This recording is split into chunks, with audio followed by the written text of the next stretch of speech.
रुपालीबाई साहेबांनीच जर दिवाडकर सरांना मारलं असेल तर आपल्या घरात कोणीच सुरक्षित नाहीये। ती जर तिथे गेली असेल तर हॉटेलच्या सीसीटीव्ही फुटेज मध्ये नक्की दिसेल। आत्या, हे प्रकरण पोलिसात गेलं आणि रुपालीबाई साहेबांना अटक झाली तर मग काय होईल? काय करतील त्या? त्या विरोचक आहेत। आणि अद्वैत साहेबांचं काय? बाई साहेबांना अटक झाली तर ते काय करतील? ते त्यांना सहन नाही होणार।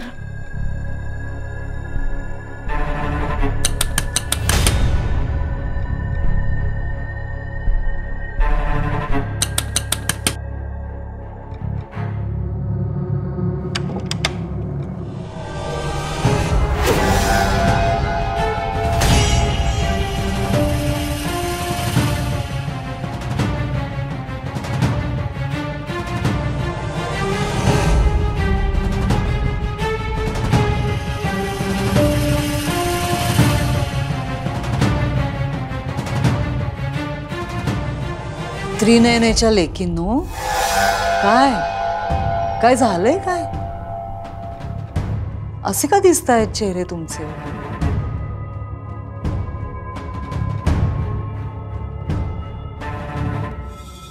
दिवाडकर मेला म्हणून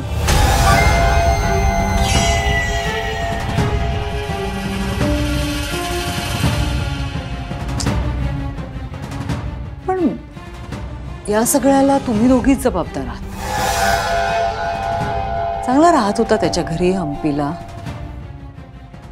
तुम्ही त्याला या सगळ्यात गुंतवलत, तो इथे आला आणि मेला। का केलं? का केलं तसं?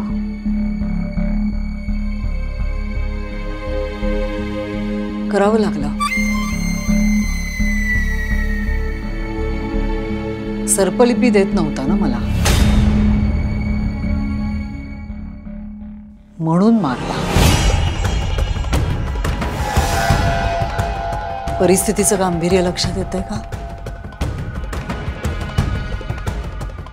तुम्ही दोघी सुद्धा मला सर्पलिपी देत नाही ना।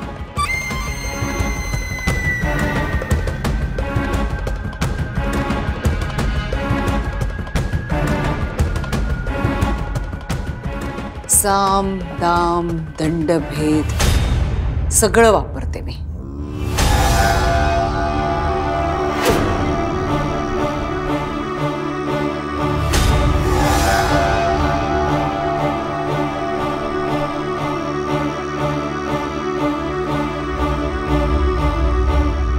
मृत्यूचं तांडव सुरू झालं।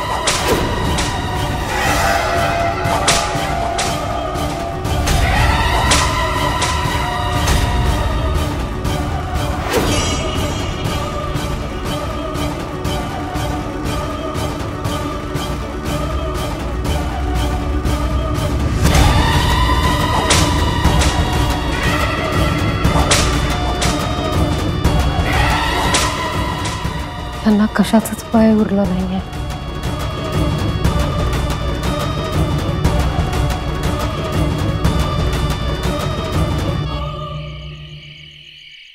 बाबा, माझा तर विश्वासच बसत नाहीये। जे घडलं ते चुकीचं घडलंय। काय झालंय? कुणी सांगेल का काही? दिवाडकरांचा मृत्यू झाला कसा? का कुणी मारलं त्यांना?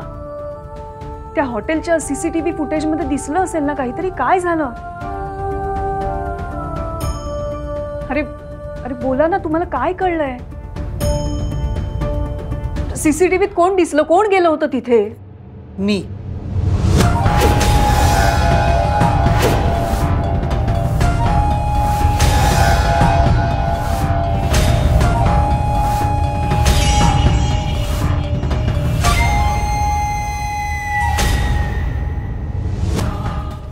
हो, आधी मीच गेले होते।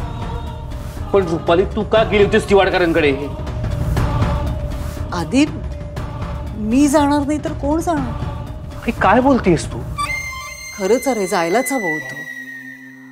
म्हणजे त्यांच्यामुळे तर तुम्हाला सर्पलिपीबद्दल कळलं. आणि खरंच आधी त्यांच्यामुळे आपल्या नेत्राच्या जीवाचा धोका टळला, तिचा मृत्यूयोग टळला.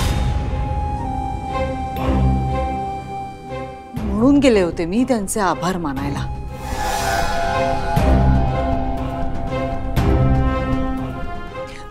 मी बाहेरच होते, मी आत सुद्धा गेले नाही. बाहेरूनच त्यांच्यासमोर हात जोडले, त्यांना म्हटलं खरंच खूप उपकार झाले तुमचे आमच्यावर. तुमच्यामुळे माझ्या सुनेचा जीव वाचला.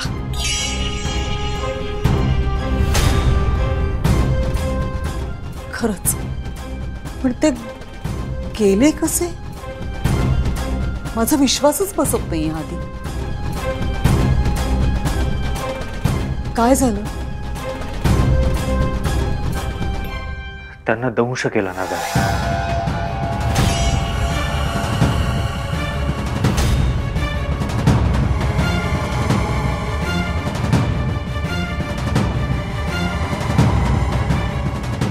नागाने?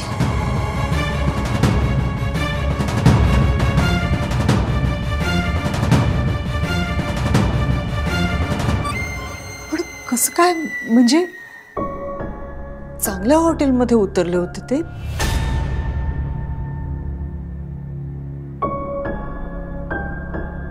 तिथे नाग कसा काय आला?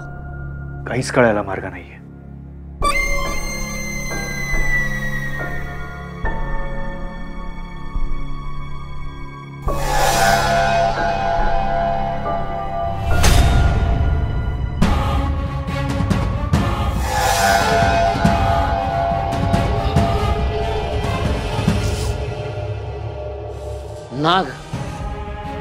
नागाचं हे प्रकरण दिवाडकर सरांपर्यंत जाऊन पोचलंय. तुम्हा दोघींना एक गोष्ट कळते का? हे सगळं इतकं अनैसर्गिक आहे. हे असं कसं होऊ शकतं? म्हणजे एका चांगल्या हॉटेलच्या रूम मध्ये नाग शिरतो, मग कसं होईल? जे आहे ते असं आहे, आणि ते घडण्यामागे काहीतरी प्रयोजन आहे. आपल्यामुळे दिवाडकर सरांचा जीव गेला. पली तिथपर्यंत पोचायलाच नको होती, पण दरवेळेला ती अद्वैतचा वापर करते आणि आपण काहीही करू शकत नाही. बाबा,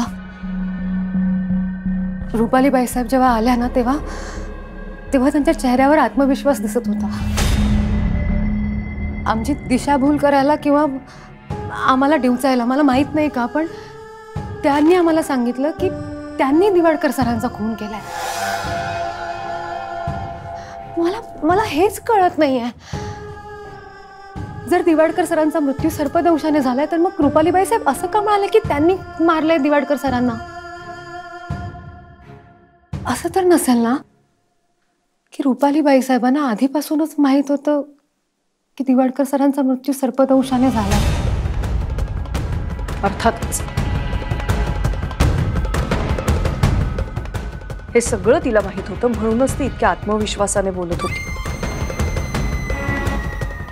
म्हणजे रुपाली समोर दिवाडकर सरांना नागाने दंश केला. हे कसं शक्य आहे? दिवाडकर सरांनी आपल्याला सर्पलिपी वाचायला मदत केली म्हणून घडलं असेल का हे?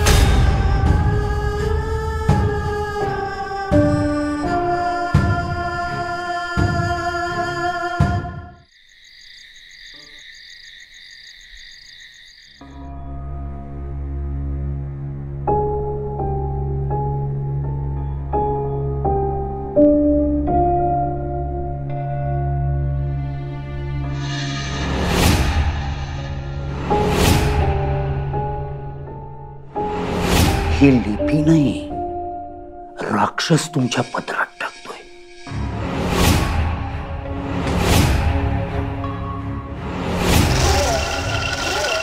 अद्वैत विरोचकाचा सेवक होता आणि त्रेतायुगातल्या युद्धात अद्वैतने देवी आईला मदत केली. हे जोपर्यंत रुपालीला कळत नाही, तोपर्यंत रुपाली मधला विरोचक अद्वैतला मारू शकणार नाही.